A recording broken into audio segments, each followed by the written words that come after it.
Indian Independence Movement, Part 4.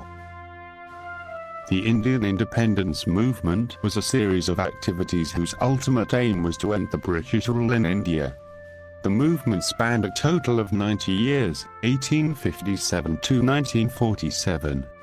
Elections and the Lahore Resolution. The Government of India Act 1935, the voluminous and final constitutional effort at governing British India, articulated three major goals: establishing a loose federal structure, achieving provincial autonomy, and safeguarding minority interests through separate electorates.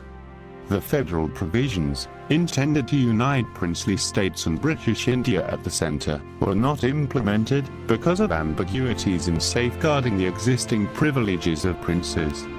In February 1937, however, provincial autonomy became a reality when elections were held. The Congress emerged as the dominant party with a clear majority in 5 provinces and held an upper hand in 2, while the Muslim League performed poorly. In 1939, the Viceroy Linlithgow declared India's entrance into the Second World War without consulting provincial governments. In protest, the Congress asked all of its elected representatives to resign from the government. Muhammad Ali Jinnah, the president of the All India Muslim League, persuaded participants at the annual Muslim League session at Lahore in 1940 to adopt what later came to be known as the Lahore Resolution, demanding the division of India into 2 separate sovereign states, one Muslim, the other Hindu, sometimes referred to as two-nation theory. Although the idea of Pakistan had been introduced as early as 1930, very few had responded to it. In opposition to the Lahore Resolution, the All India Muslim Conference gathered in Delhi in April 1940 to voice its support for a united India. Its members included several Islamic organizations in India, as well as 1,400 nationalist Muslim delegates.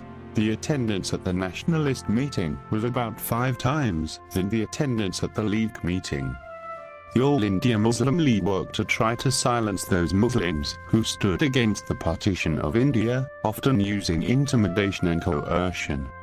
The murder of the All India Muslim Conference leader Ali Bakhsh Semra also made it easier for the All India Muslim League to demand the creation of Pakistan.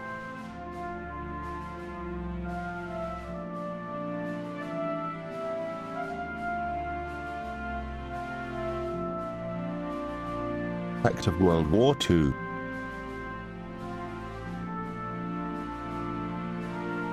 When the Second World War started, Viceroy Linlithgow unilaterally declared India a belligerent on the side of Britain, without consulting the elected Indian representatives. In opposition to Linlithgow's action, the entire Congress leadership resigned from the provincial and local governments. The Muslims and Sikhs, by contrast, strongly supported the war effort and gained enormous stature in London. Defying Congress, millions of Indians supported the war effort, and indeed the British Indian Army became the largest volunteer force, numbering 2,500,000 men during the war.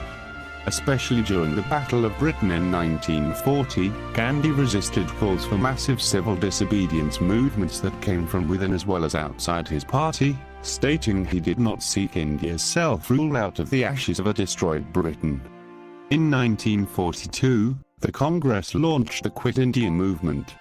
There was some violence, but the Raj cracked down and arrested tens of thousands of Congress leaders, including all the main national and provincial figures. They were not released until the end of the war was in sight in 1945. The self-rule movement saw the rise of 3 movements. The first of these, the Carey Conspiracy, August 9, 1925, was led by Indian youth under the leadership of Pandit Ram Prasad Bismil. Second was the Azad movement, whose main protagonist Netaji Subhas Chandra Bose was a former leader of Congress. From its earliest wartime inception, it joined the Axis powers to fight Britain. The third conspiracy began in August 1942, orchestrated by Lal Bahadur Shastri. It reflected on the common man. The ensuing failure of the Crips' mission to reach a consensus with the Indian political leadership over the transfer of power after the war revealed the weakness of the socialist position at that time.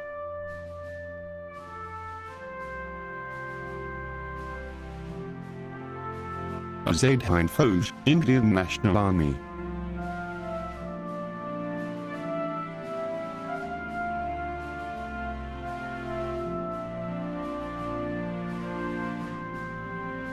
India's entry into the war was strongly opposed by Subhas Chandra Bose, who had been elected president of the Congress in 1938 and 1939, but later resigned due to differences of opinion with Gandhi. After resignation, he formed his own wing separated from the mainstream Congress leadership, known as Forward Bloc, which was a low-side focus for Congress leaders holding socialist views. However, he remained emotionally attached to Congress for the remainder of his life. Bose then founded the All India Forward Bloc. In 1940, the British authorities in Calcutta placed Bose under house arrest. However, he escaped and made his way through Afghanistan to Nazi Germany to seek Hitler and Mussolini's help for raising an army to fight the British. The Free India Legion, comprising Erwin Rommel's Indian powers, was formed. After a dramatic decline in Germany's military fortunes, a German land invasion of India became untenable. Hitler advised Bose to go to Japan, where a submarine was arranged to transport Bose, who was ferried to Japanese Southeast Asia, where he formed the Azad Hind government. The Provisional Free Indian Government in exile reorganized the Indian National Army, composed of Indian powers and volunteer Indian expatriates in Southeast Asia, with the help of the Japanese. Its aim was to reach India as a fighting force that would build on public resentment, to inspire revolt among Indian soldiers. Raj. The INA was to see action against the Allies, including the British Indian Army, in the forests of Arakan, Burma and Assam, laying siege on Imphal and Kerma with the Japanese 15th Army. During the war, the Andaman and Nicobar Islands were captured by the Japanese and handed over by them to the INA. The INA failed owing to disrupted logistics, poor supplies from the Japanese, and lack of training. It surrendered unconditionally to the British in Singapore in 1945. Bose, however, attempted to escape to Japanese-held Manchuria in an attempt to escape to the Soviet Union, marking the end of the entire Azad Hind movement.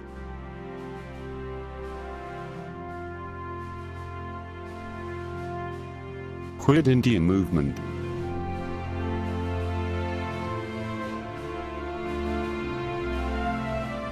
The Quit India Movement, BHARATCHHODON, or the August Movement, was a civil disobedience movement in India which commenced on August 8, 1942 in response to Gandhi's call for immediate self-rule by Indians and against sending Indians to World War II. He asked all teachers to leave their schools, and other Indians to leave their respective jobs and take part in this movement. Due to Gandhi's political influence, his request was followed by a massive proportion of the population. In addition, Congress led the Quit India movement to demand the British to leave India and transfer the political power to a representative government. During the movement, Gandhi and his followers continued to use non-violence against British rule. This movement was where Gandhi gave his famous message, "Do or die." And this message spread towards the Indian community. In addition, this movement was addressed directly to women as disciplined soldiers of Indian freedom, and they had to keep the war for independence to go on, against British rule. At the outbreak of war, the Congress Party had during the war a meeting of the Working Committee in September 1939, passed a resolution conditionally supporting the fight against fascism, but were rebuffed when they asked for self-rule in return.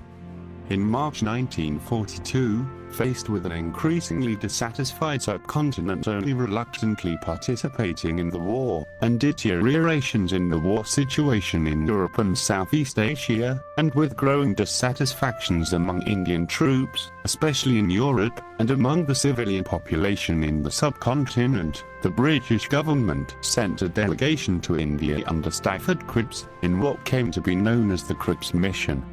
The purpose of the mission was to negotiate with the Indian National Congress a deal to obtain total cooperation during the war, in return of progressive devolution and distribution of power from the Crown and the Viceroy to elected Indian legislators. However, the talks failed, having failed to address the key demand of a time frame towards self-government, and of the definition of the powers to be relinquished, essentially portraying an offer of limited dominion status that was wholly unacceptable to the Indian movement. To force the British Raj to meet its demands and to obtain definitive word on total self-rule, the Congress took the decision to launch the Quit India movement. The aim of the movement was to force the British government to the negotiating table by holding the Allied war effort hostage. The call for determined but passive resistance that signified the certitude that Gandhi foresaw for the movement is best described by his call to do or die, issued on August 8 at the Gawalia Tank Maidan in Bombay, since renamed August Kranti Maidan, August Revolution Ground. However, almost the entire Congress leadership, and not merely at the national level, was put into confinement less than 24 hours after Gandhi's speech, and the greater number of the Congress Kfiland were to spend the rest of the war in jail. On August 8, 1942, the Quit India resolution was passed at the Mumbai session of the All India Congress Committee, (AIC). The draft proposed that if the British did not accede to the demands, a massive civil disobedience would be launched. However, it was an extremely controversial decision. At Gawalia Tank, Mumbai, Gandhi urged Indians to follow non-violent civil disobedience. Gandhi told the masses to act as citizens of a sovereign nation and not to follow the orders of the British. The British, already alarmed by the advance of the Japanese army to the India-Burma border, responded the next day by imprisoning Gandhi at the Aga Khan Palace in Pune. The Congress Party's Working Committee on National Leadership was arrested altogether and imprisoned at the Ahmednagar Fort. They also banned the party altogether. All the major leaders of the INC were detained. As the masses were leaderless, the protest took a violent turn. Large-scale protests and demonstrations were held all over the country. Workers remained absent on mess and strikes were called. The movement also saw widespread acts of sabotage. Indian Underground Organization carried out bomb attacks on Allied supply convoys, government buildings were set on fire, electricity lines were disconnected and transport and communication lines were severed. The disruptions were controlled in a few weeks and had little impact on the war effort. The movement soon became a leaderless act of defiance, with a number of acts that deviated from Gandhi's principle of non-violence. In large parts of the country, the local underground organizations took over the movement. However, by 1943, Quit India had petered out. All the other major parties rejected the Quit India plan, and most cooperated closely with the British, as did the princely states, the civil service, and the police. The Muslim League supported the Raj and grew rapidly in membership and in influence with the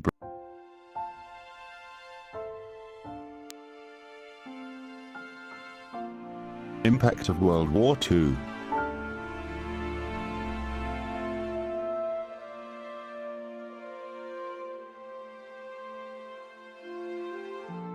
World War II was one of the most significant factors in accelerating the Indian independence, and the independence of many British and non-British colonies. In the period of 1945 to 1965, decolonization led to more than 36 countries getting freedom from their colonial powers. Many factors played in the downfall of the British Empire. Predominantly, the two superpowers that survived World War II, US and Russia, had strong anti-colonial sentiments. When Britain reached out to the US asking for help in the war, the US offered help contingent on Britain decolonizing post-World War II, and that agreement was codified in the Atlantic Charter. The decolonization of Britain, post-war, also meant that US and other countries would possibly have access to markets to sell goods that were previously under British Empire, which was not accessible to them then.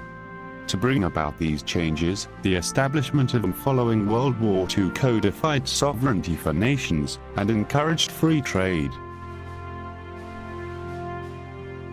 The war also forced the British to come to an agreement with Indian leaders to grant them freedom if they helped with war efforts, since India had one of the largest armies. So, following World War II, it was untenable for British to raise capital on its own to keep its colonies. They needed to rely on America, and did via the Marshall Plan to rebuild their country.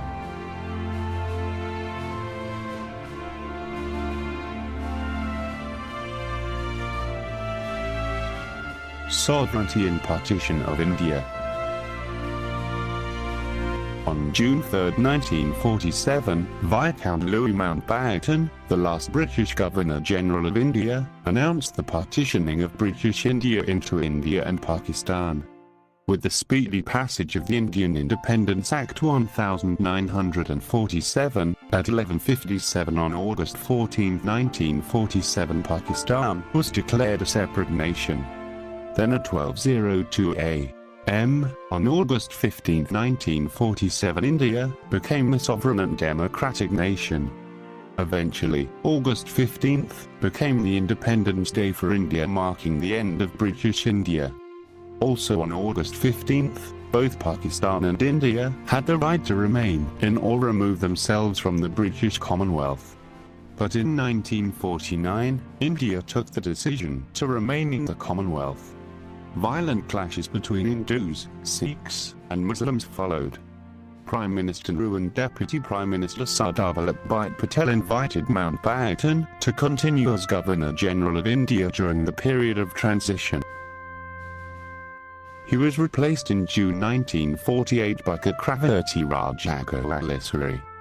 Patel took on the responsibility for bringing 565 princely states into the Union of India, steering efforts by his iron fist in the velvet glove policies, exemplified by the use of military force to integrate Nagad and Hyderabad state into India, Operation Polo.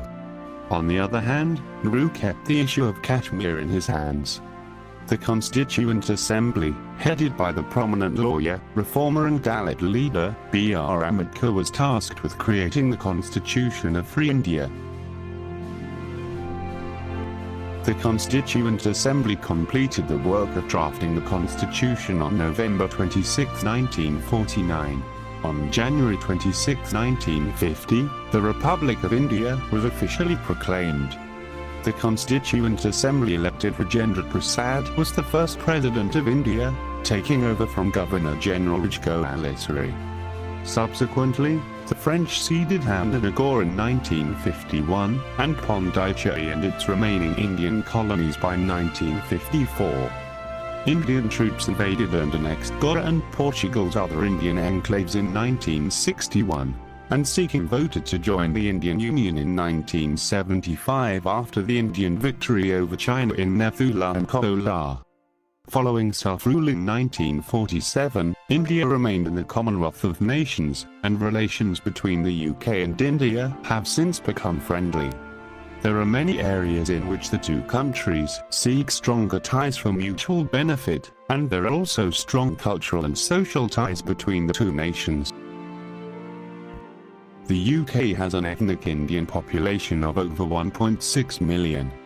In 2010, Prime Minister David Cameron described Indian-British relations as a new special relationship.